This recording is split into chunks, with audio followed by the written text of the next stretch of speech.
जो सकारात्मकता से देते। इसलिए ऐसे लोग, फिर बुजुर्गों की मैं दूसरी भी व्याख्या करता हूं। दूसरी व्याख्या बुजुर्गों की ये है, मतलब जो युवा होना बंद कर देते हैं, उनकी दूसरी व्याख्या ये है कि वो अगली पीढ़ी की आलोचना करते हैं। ये भी शाश्वत सत्य है। रामायण से चल करके आज तक चला आ रहा है कि सब लोग कह रहे हैं ये अगली पीढ़ी तो गई काम से, ये तो गई गुजरी है, ये तो बहुत खराब है। मेरा इस बात पर कतई विश्वास नहीं। इसलिए विश्वास नहीं क्योंकि मैं बहुत एक नंबर का आस्तिक व्यक्ति हूं। ईश्वर पर मेरी पूर्ण श्रद्धा है और मैं ये मानता हूं यदि मनुष्य निर्मित वस्तुओं की नेक्स्ट जनरेशन, यदि मनुष्य निर्मित वस्तुओं की अगली पीढ़ी पहले से उन्नत होती है। मोबाइल फोन आज से 10 साल पहले कैसे थे, कितने मोटे मोटे, कितने भारी, अब कितने बदल गए। जो कार का मॉडल 5 साल पहले आता था, अभी नए जनरेशन की कार बदल गई कि नहीं बदल गई। 80 के दशक में कंप्यूटर पूरा कमरा घेरता था, आज हाथ के ऊपर का कंप्यूटर आ गया। अगले जनरेशन का कंप्यूटर पिछले जनरेशन से अच्छा है या बुरा है। तो मनुष्य अपनी टेक्नोलॉजी को पीढ़ी दर पीढ़ी उन्नत करता जा रहा है। तो भगवान क्या मनुष्य से गया बीता है जिसकी टेक्नोलॉजी पीढ़ी दर पीढ़ी खराब होती जाएगी। अगली पीढ़ी को पिछले से खराब बनाएगा। इसका मतलब भगवान पर विश्वास नहीं हमारा। इसलिए हम कहते हैं युवा शक्ति दिशा भ्रमित है। दिशा भ्रमित तो तब हो जब कोई दिशा हो। आज हम राष्ट्र धर्म की बात करने के लिए यहां पर खड़े हुए हैं। हमारे पास कितने अवसर आए जिस समय हम इस राष्ट्र की दिशा को तय कर सकते थे। क्या हमने इस दिशा को तय किया? कल यहां पर गोविंदाचार्य जी का व्याख्यान हुआ। अभी चर्चा हो रही थी कि उन्होंने हिंद स्वराज पर बात की। कहां है हिंद स्वराज? कितना बड़ा अवसर था हमारे सामने। एक दिशा तय होती, किसी दूसरे को दिशा भ्रमित कहने से पहले यह तो तय हो जाए कि दिशा है क्या। इसलिए हम आज उस पर चिंतन करने का प्रयत्न करेंगे। तब हमको राष्ट्र धर्म के मर्म तक पहुंचने का संभवतः कोई एक सूत्र मिल जाए। हम सब मिलकर के उसको जांच सकेंगे, परख सकेंगे, ये मान करके कि आयु की समस्त सीमाओं को बांध करके मेरे सामने स्वामी विवेकानंद के सपनों की युवा पीढ़ी है जो आगामी 50,000 नहीं 5,000 वर्षों के स्वप्न देखती है और योजना करती है। ऐसी युवा पीढ़ी है। ऐसा मान करके राष्ट्र धर्म को समझने का जो मैंने अपने जीवन में अनुभव से प्रयत्न किया वो आपके साथ में बांटने का प्रयत्न करता हूं। राष्ट्र क्या है? आज आधुनिक परिप्रेक्ष्य में जब सारे विश्व में ग्लोबलाइजेशन की, भूमंडलीकरण की बात चल रही है और बड़े जोर शोर से राष्ट्रों की सीमाओं को लांघ करके पूरी मानवता लगभग एक है, इस प्रकार का प्रचार हो रहा है और बाजार के रूप में तो उसको एक करने का प्रयास भी हो रहा है बड़े जोरों शोरों से। ऐसे समय में और जिस समय में मानवीय सुख भले ही जागतिक न हो, भले ही भूमंडलीकरण उसका न हो, किंतु मानवीय समस्याओं का बड़ी तेजी से भूमंडलीकरण हो रहा है। ग्लोबलाइजेशन क्या है? यूएनओ की रिपोर्ट पढ़िए। यूएनओ ने रिपोर्ट में लिखा है, यूएनओ की स्पेशल कमेटी बैठाई गई थी आज से 2 साल पहले राष्ट्र के सारे विश्व के सम्मुख क्या समस्या है उनका निदान करने के लिए और उनके बारे में चर्चा करने के लिए। यूएनओ ने कहा the globalization of problems have come to. भूमंडलीकरण हो गया समस्याओं का। उन्होंने 3 बातें बताई। What the humanity is facing today, UN की रिपोर्ट है जिसको मैं कोट कर रहा हूं।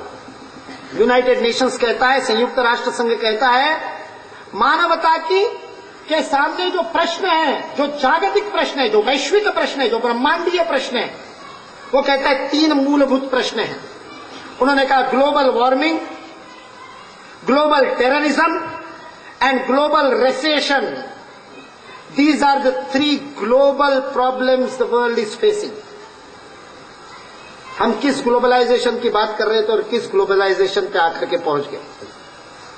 क्योंकि जब तक स्थानीय की चिंता नहीं की जाएगी, जागतिक की चिंता नहीं हो सकती। इस बात पर आज विश्व आ चुका है। इसलिए सारे के सारे सोच के तंत्र बदल गए, रणनीति के तंत्र बदल गए, कंपटीशन के तंत्र बदल गए, वैश्विक परिदृश्य में बदल गए, युद्ध नीति के तंत्र बदल गए। पेंटागन में युद्ध नीति का, अमेरिका में युद्ध नीति का अध्ययन करने का काम पेंटागन करता है। अमेरिका की रणनीति को तय करता है। अमेरिका की रणनीति को तय करने वाला पेंटागन आज से 5 साल पहले लिखता है कि अब आपको राष्ट्रों की केवल सामरिक शक्ति का आकलन करके नहीं चलेगा, केवल उनकी युद्ध की तैयारी के लिए कितने शस्त्र है उनके पास, न्यूक्लियर बम है कि नहीं है, कितने मिसाइल है, कितनी दूरी की मार करने वाले मिसाइल है, कितने टैंक्स है, कितने हवाई जहाज है, कितनी तेजी से चलने वाले हवाई जहाज है, कितना सैन्य बल है, कितनी बड़ी सेना है, ये सब सोच करके केवल काम नहीं चलेगा, पेंटागन कह रहा है। और इसलिए उन्होंने एक नई फ्रेज, एक नई शब्दावली विकसित की सारे विश्व का आकलन करने के लिए कि अमेरिका की प्रभुसत्ता के लिए अमेरिका विश्व का एकमात्र स्वामी बना रहे, इस प्रभुसत्ता के लिए चुनौती के रूप में सामने आने वाले जो घटक हो सकते हैं, उन घटकों का मूल्यांकन, आकलन, इवैल्यूएशन किस आधार पर किया जाए। और पेंटागन ने फ्रेज दी जिसको आजकल युद्ध के क्षेत्र में और रणनीतिक क्षेत्रों में, स्ट्रेटेजिक क्षेत्र में मान्य किया गया और सारे देशों में अब उसके ऊपर चिंतन शुरू हो गया और उसी पर चिंतन करके चाइना अपनी तैयारी कर रहा है। आज वह फ्रेज उसने कहा, ग्रॉस नेशनल स्ट्रेंथ, सकल राष्ट्रीय शक्ति। और उस सकल राष्ट्रीय शक्ति में वो कहता है केवल युद्ध की तैयारी, केवल सामरिक तैयारी, केवल सैन्य बल, यह तो उसका मात्र 12 से 15% का हिस्सा है। उसका बहुत बड़ा हिस्सा उसकी अर्थनीति, कितनी बड़ी आर्थिक ताकत है, और उससे भी बड़ा हिस्सा उसकी समाज नीति, उसका समाज कैसा है, कितना स्थिर है, उसके परिवार कितने स्थिर है, उसके अंदर डिवोर्स का रेट क्या है, इसका अध्ययन करो, पेंटागन कह रहा है। क्योंकि जिस देश में डिवोर्स ज्यादा होते होंगे वहां से आपको ज्यादा खतरा नहीं है, क्योंकि उसकी सकल राष्ट्रीय शक्ति कम है। आगे की बात वो कहता है, कल्चर, संस्कृति, ये सबसे बड़ा सकल राष्ट्रीय शक्ति का अंग बनता है। इसमें राष्ट्र की संकल्पना आज जागतिक स्तर पर अलग ढंग से सामने आ रही। इसलिए भारत से भयभीत है, क्योंकि भारत के बारे में लिखते समय अमेरिका का जर्मनी में जो राजदूत था डॉक्टर वेबर, वो लिखता है कि भारत महाशक्ति बनेगा। उसका कारण ये नहीं कि भारत के पास में बहुत बड़ा अणुबम आ गया, इस कारण से अणुबम आने के बाद की बात है, पोखरण के बाद वो लिखता है भारत की शक्ति बनने का जो ताकत होगी उसके उसने 3 कारण बताए। और वो 3 कारणों में पहला कारण बताता है, भारत एकमात्र विश्व का ऐसा देश है जिस देश के पास 5000 वर्ष से अधिक लंबा अखंड अविच्छिन्न इतिहास है। ये इस राष्ट्र की ताकत है। अमेरिका के लोग मानते हैं, हम मानते हैं क्या? हम तो भुलाने पर तुले हुए हैं। इतिहास को भूल जाओ, याद मत रखो, जो हुआ था पचाने योग्य नहीं है, इसलिए याद मत रखो। वो कहते हैं आपकी शक्ति है, आपका इतिहास आपकी शक्ति है। दूसरा उसने कहा भारतीयों की संवादशीलता, उसके लिए वो उदाहरण देता है। वो कहता है भारत विश्व का सर्वाधिक अंग्रेजी बोलने वाली जनसंख्या का देश है। ये आपको पता है? विश्व में सर्वाधिक अंग्रेजी बोलने वाले लोग इंग्लैंड में नहीं रहते, अमेरिका में नहीं रहते, भारत में रहते हैं।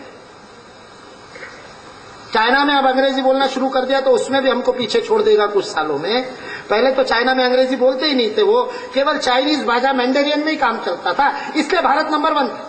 उसने कहा, वो जर्मनी में अमेरिका का राजदूत कह रहा है, यदि भारत अपनी स्वयं की भाषा में, स्वदेशी भाषा में बोलने लग जाए तो दुनिया की कोई ताकत भारत को नहीं रोक सकती।